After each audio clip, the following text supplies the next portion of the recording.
একটা চক্র থাকে, পৃথিবীতে সব কিছু চক্রাকারে হয়। যে চক্রের দীর্ঘ নিম্নমুখী কার আবার যখন উচ্চমুখী উঠতে চায় সেটাকেই বলে থেরোসল পয়েন্ট। আবার যখন উচ্চমুখী চক্র নিচের দিকে নামে সেই পয়েন্টটাকে বলে থেরোসল পয়েন্ট। দীর্ঘ বিরতির পর, দীর্ঘ অবক্ষয়ের পর আজকে আবার সেই চেনা মুখগুলো, যেগুলো আমরা ছোটোবেলায় যাদেরকে অনুসরণ করতাম, যাদের কথা শুনতাম, যাদের দেখে কথা শুনে আমরা বড় হয়েছি, সেই পুরাতন মুখগুলোই আবার নতুন করে সমাজ জাগরণের আশায় একত্রিত হয়েছে, সাথে আমরা যুক্ত হয়েছি।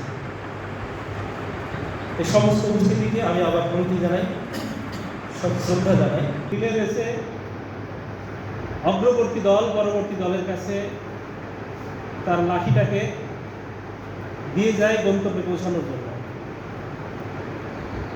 আমাদের যারা এই অস্তমুখী প্রজন্ম, যারা এখনো আমাদের হাত ধরে তুলে ধরার চেষ্টা করছে,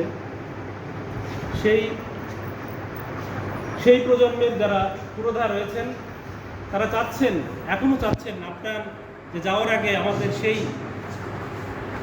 রিলে রেসের লাঠিটা তার পরবর্তী প্রজন্মের হাতে তুলে দেওয়ার জন্য। কিন্তু সেই প্রজন্মটার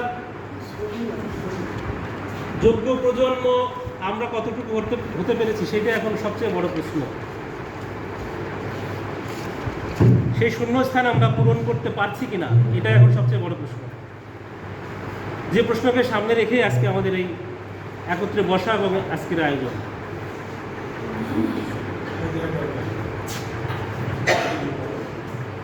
পছন্দ করে, তারা আলোর দেখা পেলে অত্যন্ত ভীত সন্তুষ্ট হয়। সেই আলোটাকে কীভাবে ঢেকে দেওয়া যায়, সর্বদা তাদের সেই প্রচেষ্টায় থাকে। তো এইভাবে একটা লিমিটেড কোম্পানির মতো প্রতিটা সমাজে তৈরি হয়েছে, যেখানে এরকম একজন দুষ্টু চক্র প্রতিষ্ঠিত হয়েছে। তারা তাদের লিমিটেড কোম্পানির মতো দুষ্টু লোকগুলোকে সেখানে পিক করেছে। এই দুষ্টু লোক দ্বারাই ওই সমাজটা পরিচালনা করে করে আজকে সমাজের এই অবস্থা। আমি যেখানে দাঁড়িয়ে কথা বলছি, এই স্কুল একসময় গর্বের স্কুল ছিল। মাফ করবেন যারা স্কুলের শিক্ষক আছেন বা যারা সমাজের এই স্কুলের সাথে পরিচিত আছেন, আমি কিছু সত্য কথা বলতে চাই। এই স্কুল থেকে একসময় অনেক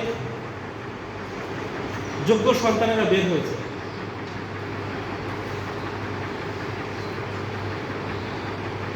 একটা সময় তারা এই স্কুলে আসতো, ছুটিতে আসলে বা বিভিন্ন সময় এলাকায় আসলে তারা স্কুলে আসতো।